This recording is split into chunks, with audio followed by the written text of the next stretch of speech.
Si. Je pense que déjà, il faut voir qu'on peut faire des choses qu'on n'aurait jamais imaginées avant. C'est-à-dire un téléphone, aussi simple soit-il, a la puissance de calcul du plus gros ordinateur des années 60.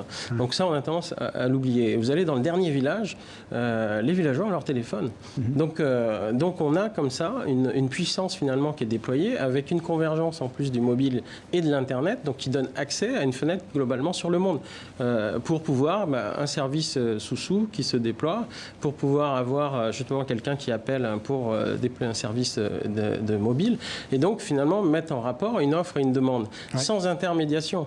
Et c'est aussi ça. Donc on a aujourd'hui la possibilité, à faible coût, de pouvoir entrer dans la 4e révolution industrielle. Et ça, on le voit. Il faut imaginer aussi une Afrique qui peut être en rupture. On l'a vu avec le téléphone mobile, on l'a vu avec le mobile banking, qui est plus avancé qu'en Europe. Tous les deux, vous avez, oui, en un mot, votre mot de la fin? Tout à fait. Mon mot de la fin, je suis d'accord avec Karim, je pense que quand on prend la télémédecine, par exemple, c'est une commodité. On pourrait dire que c'est presque une commodité dans les pays du Nord, parce que bon, on n'a pas envie d'aller chez le médecin, on n'a pas le temps, etc.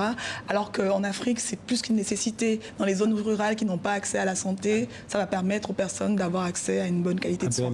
Oui, pour finir, en effet, c'est un bon. Aujourd'hui, en Afrique, on n'a pas la possibilité, on ne va pas mettre en place le réseau filaire, on ne va pas, parce que c'est déjà trop tard. Donc aujourd'hui, plutôt que de remplir le fossé, voilà, on va créer un pont pour passer par-dessus. Et aujourd'hui, on le voit notamment avec tout ce qui est mobile money, qui se développe beaucoup mieux en Afrique qu'ailleurs dans le monde. Merci.